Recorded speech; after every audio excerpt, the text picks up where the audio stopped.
相信很多人都没吃过像这种薄如蝉翼的萝卜，个人认为它比传统的糖醋萝卜、酱香萝卜都还要好吃，虽薄但非常脆爽。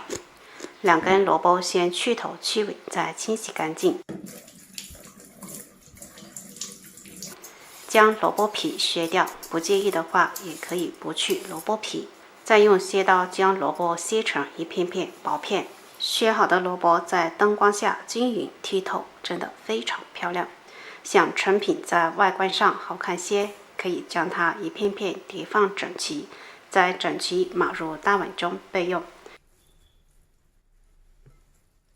先来切几个小米辣，喜欢吃辣的可以多来点。切好输入大碗中，加3克盐、25克白糖、200克白醋。最后倒入1罐雪碧，没过萝卜，雪碧才是萝卜好吃的关键。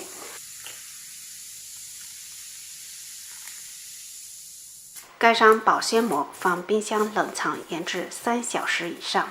3小时后，咱们来尝一下好不好吃。入口清脆爽口，甜中带点微辣，不会太酸，真的非常不错。喜欢的朋友一定要试一下哦。